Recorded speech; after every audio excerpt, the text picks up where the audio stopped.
പിന്നെ ഇത്രയും വില കൊടുത്തെടുക്കുന്ന നഷ്ടമല്ലെന്ന് ചോദിക്കുന്നവരോട് എനിക്ക് പറയാനുള്ളത്, നിങ്ങളൊരു ദിവസം ഒരു 30-40 കിലോമീറ്ററൊക്കെ അപ്പ് ആൻഡ് ഡൗൺ ഓട്ടോ ഉണ്ട്. ഒരു 80 കിലോമീറ്ററൊക്കെ ഓട്ടോ ഉള്ളവരെ സംബന്ധിച്ച് ഇത് ലാഭത്തിലോട്ട് കൊണ്ടുവരാം. അല്ലാത്തവരെ സംബന്ധിച്ച് നിങ്ങൾ പമ്പിൽ കൊടുക്കുന്ന കാശ് ബാങ്കിൽ കൊടുത്താൽ ഇതുപോലൊരു മുതൽ നിങ്ങളുടെ വീട്ടിലിരിക്കും. ഇത്രയും പ്രൈസ് കൊടുത്ത് എന്തിനാണ് ഒരു ഇലക്ട്രിക് വാഹനം എടുക്കുന്നത്? നിങ്ങൾ ഒരിക്കലും ഒരു പെട്രോൾ സ്കൂട്ടറോ ഇലക്ട്രിക് വാഹനമായിട്ട് കമ്പയർ ചെയ്യല്. രണ്ടിന് രണ്ട് തലമാണ്. മോശം എന്ന് വെച്ചാൽ ഇത്രയും മോശം ഒരു സർവീസ് ഒരു വാഹനത്തിലും എനിക്ക് അനുഭവപ്പെട്ടില്ല. നമ്മൾ ഒരു ഏരിയയിൽ ഇപ്പൊ എറണാകുളത്ത് മാത്രം നോക്കിക്കഴിഞ്ഞാൽ ഒരു 500-600 വണ്ടി ഒരു മാസം വിറ്റുകൊണ്ട് അത് റിപ്പയർ ചെയ്യാൻ 10 ടെക്നീഷ്യൻ പറഞ്ഞാൽ ആ 10 പേർക്ക് ഒരു ദിവസം 10 വണ്ടി ഇപ്പൊ ചെയ്യാൻ പറ്റും. ഒരു 20 വണ്ടി ഇപ്പൊ ചെയ്യാൻ പറ്റും. ഇത് 100 കണക്കിന് വണ്ടി വരുന്നുണ്ട്. അപ്പൊ അതിനനുസരിച്ച് ഒരു സർവീസ് പോയിന്റുകൾ എക്സ്പാൻഡ് ചെയ്ത് കഴിഞ്ഞാൽ ഈ പ്രശ്നം മാറും. അന്ന് ലാസ്റ്റ് ഹെയർ പിൻ കയറിയ സമയത്ത് മാത്രം വാഹനം ഒരു ചെറിയ ഹീറ്റിംഗ് ഇഷ്യൂ. അപ്പൊ നമ്മുടെ ഓല ഏകദേശം 10 മാസമായി വാഹനം ഉപയോഗിക്കാൻ തുടങ്ങിയിട്ട് ഏകദേശം 10,000 കിലോമീറ്റർ മുകളിൽ നമ്മൾ വാഹനമായിട്ട് കവർ ചെയ്ത് തരും. അപ്പോൾ ഈ ഒരു ചുരുങ്ങിയ കാലയളവിൽ ഞാൻ ആദ്യമായിട്ടാണ് ഇത്ര ഒരു സ്കൂട്ടർ ഉപയോഗിക്കുന്നത്. സാധാരണ പെട്രോൾ സ്കൂട്ടർ ഉണ്ടാകുന്ന സമയത്ത് ഞാനൊരു ദിവസം അല്ലെങ്കിൽ ഒരു മാക്സിമം ഒരു 30 കിലോമീറ്റർ കൂടുതലൊന്നും ഞാൻ ഒരു പെട്രോൾ സ്കൂട്ടർ ഇതുവരെ ഓടിച്ചിട്ടില്ല.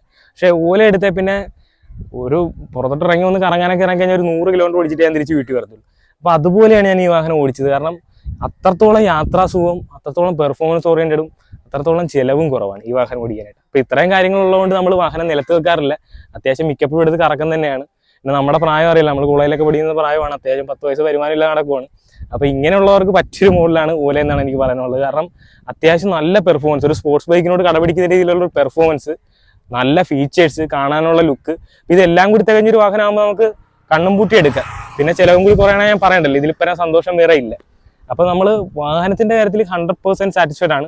പക്ഷേ സർവീസിൻ്റെ കാര്യത്തിൽ നമ്മൾ 100% അൺഹാപ്പി ആണെന്നാണ് പറയേണ്ടത്. കാരണം മോശം എന്ന് വെച്ചാൽ ഇത്രയും മോശം ഒരു സർവീസ് ഒരു വാഹനത്തിലും എനിക്ക് അനുഭവപ്പെട്ടില്ല. നമ്മൾ നിരവധി ബ്രാൻഡ്സിൻ്റെ സർവീസിനൊക്കെ കൊണ്ടുവരുന്നത് നമുക്ക് യൂസ്ഡ് കാറിൻ്റെ ബിസിനസ്സൊക്കെ ഉള്ളതുകൊണ്ട് എല്ലാ ബ്രാൻഡ്സിൻ്റെ സർവീസ് സെൻ്ററിൽ നമ്മൾ പോകുന്നത്. പക്ഷേ ഇതൊരു സർവീസ് സെൻ്റർ ആണോ എന്ന് തന്നെ എനിക്ക് സംശയമാണ്. ആലപ്പുഴയിലെ സർവീസ് സെൻ്റർ താൽക്കാലികമായിട്ട് അടച്ചു വെച്ചിരിക്കുകയാണ് പോലെയത്. അത്രത്തോളം വണ്ടി കയറി അവിടുത്തെ ടെക്നീഷ്യന്മാരെ ഒന്നും കുറ്റം പറഞ്ഞിട്ട് യാതൊരു കാര്യമില്ല. ഇത് മുകളിൽ നിന്ന് ഡിപ്പാർട്ട്മെന്റ്, ഇപ്പം ഓലയുടെ ഹെഡ് ഓഫീസിൽ നിന്ന് ചെയ്യേണ്ട കാര്യങ്ങളാണ്. നിരവധി സർവീസ് സെന്റർ പ്രൊവൈഡ് ചെയ്യുക, അത്രത്തോളം ടെക്നീഷ്യന്മാരെ പ്രൊവൈഡ് ചെയ്യുക. കാരണം വണ്ടി മാത്രം ഇറക്കി വിട്ടാൽ പോരാ, ഈ സെയിൽസിൽ മാത്രമേ ഓലയ്ക്ക് കോൺസെൻട്രേഷൻ ഉള്ളൂ. കാരണം അതുപോലെ സെയിൽസും ഉണ്ട്. കമ്പനി വിചാരിച്ചതിൻ്റെ ഒരു 100 ഇരട്ടി വളർച്ചയാണ് അവർക്ക് ഉണ്ടായിരിക്കുന്നത്. ഇന്ന് ഈ EV സെഗ്മെന്റ് ഒരു 33% ഷെയർ ഓലയുടെയാണ് ഇത്രയും വണ്ടി ഉണ്ടായിട്ട്. ഒരു 2-3 വർഷമായിട്ട് ഏത് മാസത്തെ വിൽപ്പന കണക്കെടുത്താലും ടോപ്പ് നമ്പർ 1 ഓലയാണ്. കഴിഞ്ഞ മാസം കൂടി വിറ്റത് റെക്കോർഡ് സെയിലാണ്. 29,000 യൂണിറ്റ് വണ്ടികളാണ് ഇന്ത്യയിലെ ഓല സെയിൽ ചെയ്തത്. അതും കേരളത്തിൽ വലിയൊരു പങ്കുണ്ടായിന്. പക്ഷെ അവർ കസ്റ്റമേഴ്സിന് നല്ലൊരു വണ്ടി കൊടുക്കുന്നുള്ള കാര്യം സത്യം. പക്ഷെ ആ വണ്ടിക്ക് വേണ്ട സർവീസോ ബാക്കി ഒരു കാര്യങ്ങളോ ഫാസ്റ്റ് ചാർജിങ്ങോ ഒന്നും ഓല കൊടുക്കുന്നില്ല. ഇപ്പം നമുക്ക് അടുത്തുള്ളത് പാലാരിവട്ടത്താണ്. എറണാകുളത്ത് പാലാരിവട്ടത്ത് ഹൈപ്പർ ചാർജിങ് സ്റ്റേഷനാണുള്ളത്. പക്ഷെ അവിടെ ചെന്ന് കഴിഞ്ഞാൽ ആദ്യത്തെ ഒരു 3 പ്രാവശ്യം പോയിട്ടും അത് വർക്കിംഗ് അല്ലായിരുന്നു. ഇപ്പോൾ കഴിഞ്ഞ 2 പ്രാവശ്യം പോയപ്പോൾ അത് വർക്ക് ചെയ്യുന്നുണ്ടായിരുന്നു. പക്ഷേ 2 യൂണിറ്റ്സേ ഉള്ളൂ. ഒരു 70% വരെ 20 തൊട്ട് 70 വരെ ഫാസ്റ്റ് ചാർജ് ചെയ്യാൻ നമുക്ക്. പക്ഷേ അവിടെ വണ്ടി ക്യൂ നിൽക്കുവാണ്. ഇത്രയും ഓലയ്ക്ക് 2 പ്ലഗ് ഇട്ട് കൊടുത്താൽ വല്ല കാര്യമുണ്ട്. അപ്പോൾ നമ്മൾ അത്രത്തോളം ക്യൂ നിന്ന് ഓരോ വണ്ടിയും ചാർജ് ചെയ്ത് പോകുമ്പോൾ അതിനനുസരിച്ച് സമയമെടുക്കും. അവർ ഈ കേരളത്തിൽ ഞാൻ നോക്കുവാണെങ്കിൽ ഒരു മിനിമം ഒരു ജില്ലയിൽ ഒരു 10 ഫാസ്റ്റ് ചാർജിങ് യൂണിറ്റെങ്കിലും കൊടുക്കണം. അപ്പോൾ ഒരു കേരളത്തിൽ മൊത്തം ഒരു 140 ഫാസ്റ്റ് ചാർജിങ്. എന്നിട്ട് അവരിപ്പോൾ എയ്തറൊക്കെ ചെയ്യുന്ന പോലെ തന്നെ 1 മിനിറ്റ് ചാർജ് ചെയ്യാൻ 1 രൂപ വെച്ച് ഈടാക്കി വിട്ടെ, കുഴപ്പമില്ല. നമുക്ക് അത്യാവശ്യം ഒന്ന് ലോങ് പോകണമെങ്കിൽ അത്യാവശ്യം പൈസ മുടക്കുകയാണെങ്കിൽ ലോങ് പോകാമല്ല ധൈര്യമായിട്ട്. പക്ഷെ ഇതിൽ അത് പറ്റത്തില്ല. പക്ഷെ എങ്കിലും നമ്മൾ നടത്തി ഒരൊറ്റ ദിവസം കൊണ്ട് ഒരു 222 കിലോമീറ്റർ ആലപ്പുഴയിൽ നിന്ന് വാഗമൺ പോയിട്ട് നമ്മൾ തിരിച്ച് ആലപ്പുഴ വന്നു. ഒറ്റ ദിവസം കൊണ്ട് രാവിലെ 7 മണിക്ക് ഇറങ്ങി വൈകിട്ട് 9 മണിയായപ്പോൾ വീട്ടിൽ വന്നു. അപ്പോൾ നമ്മൾ KSEBിയുടെ നോർമൽ പോസ്റ്റിലുള്ള ചാർജിങ് സ്റ്റേഷനെ ആശ്രയിച്ച് ഒരു 3-4 സ്ഥലത്ത് ഫുഡ് കഴിക്കാൻ നേരത്തൊക്കെ കുത്തിയിട്ട് നമ്മൾ പോയിട്ട് വന്നു. ഒരു 222 കിലോമീറ്ററോളം വാഹനം ഓടി. അപ്പോൾ അന്ന് ലാസ്റ്റ് ഹെയർ പിൻ കയറിയ സമയത്ത് മാത്രം വാഹനം ഒരു ചെറിയ ഹീറ്റിംഗ് ഇഷ്യൂ കാണിച്ച് ഒരു 10 സെക്കൻഡേത്ത് വാഹനം ഓഫായി പോയി. പക്ഷെ ഒന്ന് റീസ്റ്റാർട്ട് ചെയ്തപ്പോൾ വാഹനം സ്റ്റാർട്ടാവുകയും ചെയ്തു. അന്ന് മാത്രമേ എനിക്കൊരു ഹീറ്റിംഗ് ഇഷ്യൂ അന്ന് മാത്രമേ കാണിച്ചുള്ളൂ. പക്ഷെ അത് ഒറ്റ സ്ട്രെച്ചിൽ അത്രയും ഹൈ റേഞ്ച് കയറി പോയതുകൊണ്ട് മാത്രമാണ്. അല്ല നമ്മുടെ ആലപ്പുഴയിലോ എറണാകുളത്തോ ഒന്നും വിഷയമില്ല. ആലപ്പുഴ എറണാകുളം സ്ഥിരം പോയിട്ട് വരുന്നതാണ്. യാതൊരു ഹീറ്റിംഗ് ഇഷ്യൂയോ കാര്യങ്ങളോ ഒന്നും വാഹനത്തിൻ്റെ ഭാഗത്തു നിന്ന് ഇതുവരെ ദൈവം സഹായിച്ച് കാണിച്ചിട്ടില്ല. വേറെ ഒരു ഇഷ്യൂസ് എനിക്ക് ഉണ്ടായിട്ടില്ല. പിന്നെ ആകെ സർവീസിന് ഞാൻ പോയത് ഈ ഫ്രണ്ട് ഫോർക്ക് ഓല ഫ്രീ ആയിട്ട് അപ്ഗ്രേഡ് ചെയ്ത് കൊടുക്കുന്നുണ്ടായിരുന്നു. കാരണം ആദ്യത്തെ ബാച്ചിൽ ഇറങ്ങിയ വണ്ടിക്ക് ഓടിയുന്നൊരു വിഷയം ഉണ്ടായിരുന്നു. അത് ഫ്രീ ആയിട്ട് അപ്ഗ്രേഡ് ചെയ്ത് കൊടുക്കുന്നുണ്ടായിരുന്നു. അത് ഫ്രീ ഓഫ് കോസ്റ്റിൽ മാറി കിട്ടി. പക്ഷേ ഒരു 3-4 തവണ ഷോറൂമിൽ പോയി കയറി ഇറങ്ങിയിട്ടാണ് അത് മാറി കിട്ടിയത്.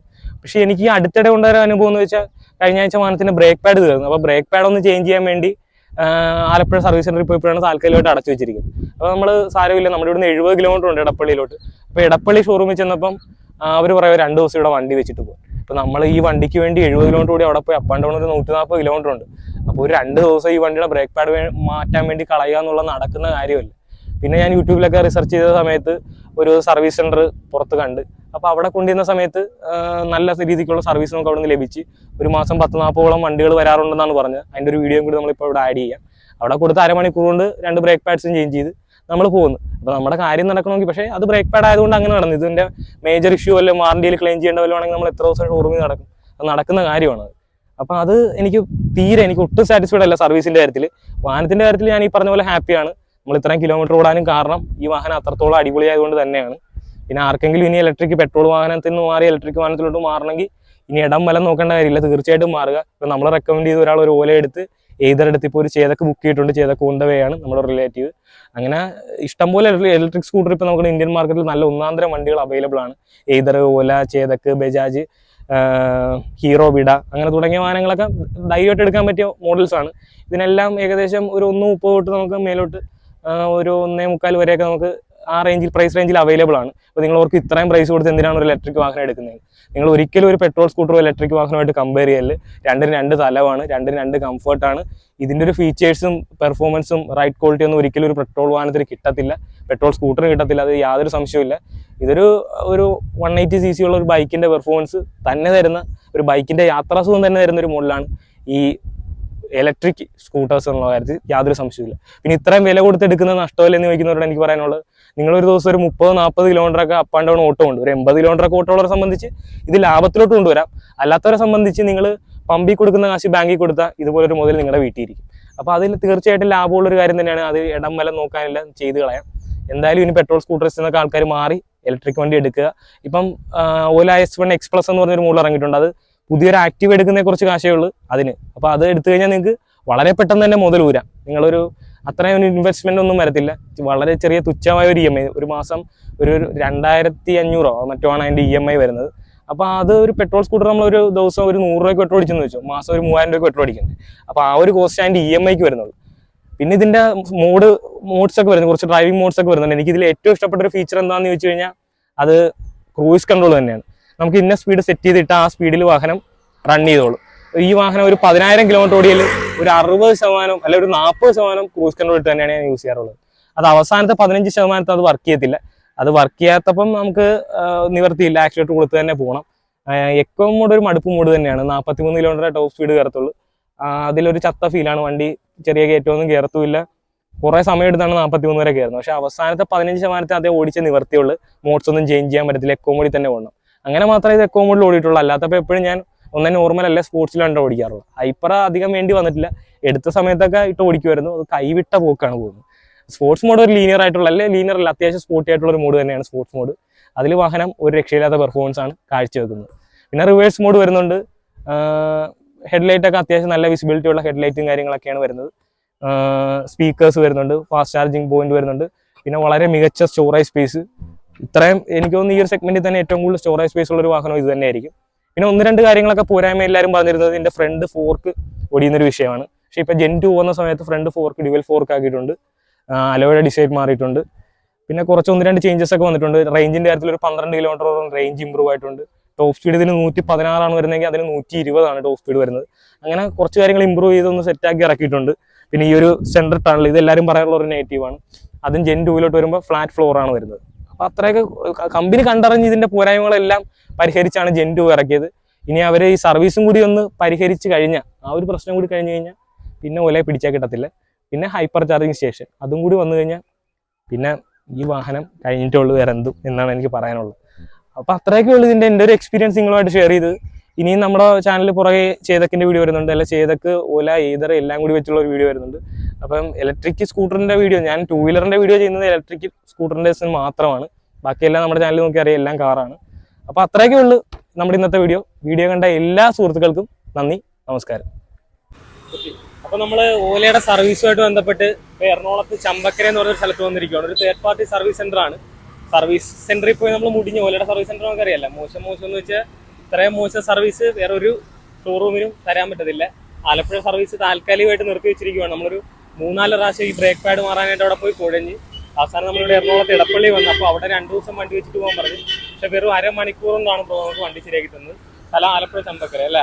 ആലപ്പുഴ, എറണാകുളം ചമ്പക്കര. എറണാകുളം ചമ്പക്കര. പിന്നെ ഞാൻ ഓലയുടെ സർവീസ് സെന്ററിലെ പിള്ളേരെ കുറ്റം പറയും. എല്ലാവരും പോയി അവിടുത്തെ പിള്ളേരെ പിടിച്ച് ഇരിക്കുന്നവരെ അറിയുന്നുണ്ട്. അവരെ കൊണ്ട് ഞാൻ പറയട്ടെ, ഒരു ഏരിയയിൽ ഇപ്പൊ എറണാകുളത്ത് മാത്രം നോക്കിക്കഴിഞ്ഞാൽ ഒരു 500-600 വണ്ടി ഒരു മാസം വെച്ചുകൊണ്ട് അത് റിപ്പയർ ചെയ്യാൻ 10 ടെക്നീഷ്യൻ പറഞ്ഞാൽ ആ 10 പേർക്ക് ഒരു ദിവസം 10 വണ്ടി ഇപ്പൊ ചെയ്യാൻ പറ്റും. ഒരു 20 വണ്ടി ഇപ്പൊ ചെയ്യാൻ പറ്റും. ഈ 100 കണക്കിന് വണ്ടി വരുന്നുണ്ട്. അപ്പൊ അതിനനുസരിച്ച് ഒരു സർവീസ് പോയിന്റുകൾ എക്സ്പാൻഡ് ചെയ്ത് കഴിഞ്ഞാൽ ഈ പ്രശ്നം മാറും. അപ്പൊ മാക്സിമം സർവീസ് സെന്റേഴ്സ് ഓപ്പൺ ആവട്ടെ, അഥവാ ഈ ഇഷ്യൂസ് എല്ലാം മാറിക്കോളൂ കേട്ടോ. പിന്നെ സ്പെയർ പാർട്സും പ്രൊവൈഡ് ചെയ്യുക. ഒരു സ്പെയർ പാർട്സ് നമ്മൾ ഓർഡർ ചെയ്ത് സ്പെയർ പാർട്സ് വരുത്തിയിട്ട് നമുക്കും പുറത്ത് കൊടുത്തിട്ട് ചേഞ്ച് ചെയ്യണമെങ്കിൽ അങ്ങനെ ചേഞ്ച് ചെയ്യാനുള്ള അവസരമെങ്കിലും ഓല കൊടുക്കണം. ഇത് സ്പെയർ പാർട്സും കൊടുക്കത്തില്ല, സർവീസും കൊടുക്കത്തില്ല, തിന്നിക്കത്തുമില്ല, തിന്നിക്കുന്നതിനെ കൊണ്ട് തീറ്റിക്കത്തുമില്ല എന്ന് പറഞ്ഞൊരു അവസ്ഥയാണ് ഓല പോയിക്കൊണ്ടിരിക്കുന്നത്. പക്ഷേ ഇതുപോലുള്ളവരുള്ളതുകൊണ്ട് നമ്മളെ പോലുള്ളവർ ഇപ്പൊ ബ്രേക്ക് പാഡ് ഏകദേശം എന്റെ വണ്ടി 10,000 കിലോമീറ്റർ ആയി. അപ്പൊ 10,000 കിലോമീറ്ററിൽ അത് ഒരു ശകലം കൂടി ഉള്ളായിരുന്നു ബാക്കിൽ ബ്രേക്ക് പാഡ്. ഡിസ്ക് കുറെ പ്രശ്നം വരും, ബ്രേക്കിന്റെ ഇഷ്യൂ ആണ്, നമുക്കൊന്നും വെച്ചോണ്ടിരിക്കാൻ പറ്റില്ല. ചില കസ്റ്റമേഴ്സ് പോകുമ്പോൾ ബ്രേക്ക് പാഡിന് വേണ്ടിയിട്ട് ഒരു RS ബുക്ക് ചെയ്തിട്ട് 2 മാസം 3 മാസമായിട്ട് ബ്രേക്ക് പാഡ് മാറാൻ വേണ്ടി വന്നിട്ടില്ല. അപ്പൊ അവർ ഓൾറെഡി മറ്റേ പാക്കേജ് എടുത്തു. എത്ര രൂപയുടെ പാക്കേജ് ഇല്ലല്ലോ ഒരു വർഷത്തേക്ക്. അപ്പൊ അതിന്റെ ടീമൊക്കെയാണ്. അപ്പൊ അവർക്ക് പിന്നെ ബാക്ക് പാഡ് മാറാൻ വേണ്ടി പൈസ ആവശ്യം. അവർ വെയിറ്റ് ചെയ്ത് ഞാൻ പോകുമ്പോൾ ഡിസ്പ്ലേയിലെ മറ്റേ പാമ്പിലേക്ക് വരാം. അത് അതേപോലെ തേഞ്ഞ് തീർന്ന പോലത്തെ വണ്ടികളാണ് വരുന്നത്. അതുപോലെ ഇവിടെ ഇപ്പൊ ബ്രേക്ക് പാഡിന്റെയും ബെയറിംഗിന്റെ വീൽ ബെയറിംഗ് മാറും, ബ്രേക്ക് പാഡ്സ് ഒക്കെ മാറും. പിന്നെ സെന്റർ സ്റ്റാൻഡ് മേടിച്ച് സെന്റർ സ്റ്റാൻഡ് പിടിപ്പിക്കാം. പിന്നെ sari guard, ladies food dress അങ്ങനെ സാധനങ്ങളെല്ലാം ചെയ്യുന്നുണ്ട്. അത്യാവശ്യം നമ്മൾ ചെറിയ ചെറിയ പണികളൊക്കെ ചെയ്തു തരും. ഇപ്പൊ ടയർ ചേഞ്ച് ചെയ്യെങ്കിൽ കൊണ്ടുവന്ന ടയർ ചേഞ്ച് ചെയ്യാം, അത് കുഴപ്പമില്ല.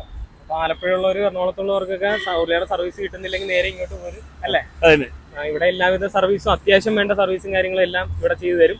ഭാവിയിൽ അത് സർവീസ് ഇമ്പ്രൂവ് ആയി സ്പെയർ പാർട്സും ഒക്കെ കിട്ടാൻ തുടങ്ങി കഴിഞ്ഞാൽ നമുക്ക് പിന്നെ ഷോറൂമിനെ ആശ്രയിക്കേണ്ട കാര്യമില്ല. ഇവിടെ വന്ന് സുഖമായിട്ട് സർവീസ് ചെയ്ത് നമ്മുടെ സമയവും ലാഭമാണ്, നമുക്ക് കാര്യവും നടക്കും. ഇന്നാൾ ഇവിടെ വന്നപ്പോൾ എനിക്ക് അനുഭവപ്പെട്ടതാണ്. എനിക്കത് പിന്നെ ഇപ്പൊ ആലപ്പുഴ വന്നത് ചാർജ് ചെയ്ത് നമുക്കിനി ഏകദേശം 80 കിലോമീറ്ററോളം ഓടിയാണ് വൺ സൈഡ് നമ്മളിവിടെ വന്നത്. നമുക്ക് തിരിച്ചൊരു 160 കിലോമീറ്റർ അല്ലെ പോട്ടെ, 150 കിലോമീറ്റർ ആളുകൾക്ക് പിന്നെ ഇപ്പൊ ബോൾട്ട് ഇല്ല. ബോൾട്ട് കമ്പനി ചാർജിങ് സംസാരിച്ചിട്ടുണ്ട്. അപ്പൊ അവര് ഒരു 2-3 ചാർജിങ് പോയിന്റ് ഇവിടെ വെക്കാനുള്ള പ്ലാൻ ഉണ്ട്. അപ്പൊ നമുക്ക് വിത്തിൻ 1 മന്ത് ഇവിടെ 3 നോർമൽ ചാർജിങ് പോയിന്റ് ഉണ്ടാവും. പിന്നെ ബോൾട്ട് കമ്പനി ഒരു പുതിയ ചാർജർ അനൗൺസ് ചെയ്യാൻ ഉണ്ടാവും, ഒരു ഫാസ്റ്റ് ചാർജർ ഏതൊരു ഓലയൊക്കെ സപ്പോർട്ട് ചെയ്യാം. അപ്പൊ ആ ചാർജ് വന്നാൽ അതും വേഗം വെക്കാനുള്ള പ്ലാൻ ഉണ്ട്. അപ്പൊ ഒരു മാസത്തിലേക്ക് നോർമൽ ചാർജസ് പോകുന്നുണ്ടാവും, അതുപോലെ വേറെ ഫാസ്റ്റ് ചാർജിങ് വെക്കുന്നുണ്ട് ഇവിടെ. അപ്പൊ അടുത്ത മാസത്താണെങ്കിൽ നിങ്ങൾക്ക് അത് ആ ഫെസിലിറ്റി ഉണ്ടാവും. അപ്പൊ അങ്ങനെയൊക്കെ ഇമ്പ്രൂവ് ചെയ്ത് വന്നാൽ നമ്മളെ പോലുള്ള കസ്റ്റമേഴ്സിന് ഇത് ഭയങ്കര ഗുണമാണ്. ഇവരെ പോലുള്ളവർ ഇങ്ങനെയൊക്കെ ഒരു സ്ഥാപനം തുടങ്ങി കഴിഞ്ഞാൽ അത് നമുക്കും ഗുണമാണ്, ഇവർക്കും ഗുണമാണ്, നമ്മുടെ വണ്ടിക്കും ഗുണമാണ്. അങ്ങനെ മൊത്തത്തിൽ സംഭവം എല്ലാം സെറ്റ് ആവും. ഇതിന്റെ സർവീസും കൂടി ഒന്ന് മെച്ചപ്പെട്ട് കഴിഞ്ഞാൽ ഫ്യൂച്ചർ ഈസ് ഇലക്ട്രിക് എന്നുള്ള കാര്യത്തിൽ യാതൊരു സംശയവും ഇല്ല. കാരണം ഇലക്ട്രിക് വണ്ടി അതുപോലെ ലാഭമുണ്ട്. ഈ 10,000 കിലോമീറ്റർ ഓടിച്ചാൽ വണ്ടിയുടെ കാര്യത്തിൽ നമ്മൾ സാറ്റിസ്ഫൈഡ് ആണ്. സർവീസ് മാത്രമേ മോശമുള്ളൂ. ഇങ്ങനെയൊക്കെ ഒന്ന് സർവീസ് ചെയ്തപ്പോൾ നമുക്ക് ഇപ്പോൾ ഒരു സുഖമുണ്ട്, നമുക്കൊരു കോൺഫിഡൻസ് ഉണ്ട് വണ്ടി എന്തെങ്കിലും മൾട്ടി ബ്രാൻഡ് ചെയ്യുന്നുണ്ട്. എല്ലാ ടൈപ്പ് വണ്ടിയും ചൈനീസ് വണ്ടിയും എല്ലാം ചെയ്യുന്നുണ്ട്. അപ്പൊ അതിന്റെയാണ് തിരക്ക്. പിള്ളേരൊക്കെ എയറില ഓടിയൊക്കെ കളിക്കിടും, കണ്ടിട്ടുണ്ടാവല്ലോ. എന്തായാലും അത്രയൊക്കെ ഉള്ളു. ശരി, എല്ലാവരും സബ്സ്ക്രൈബ് ചെയ്ത് സപ്പോർട്ട് ചെയ്യാം. അല്ലേ? അപ്പൊ ഓക്കെ, ശരി.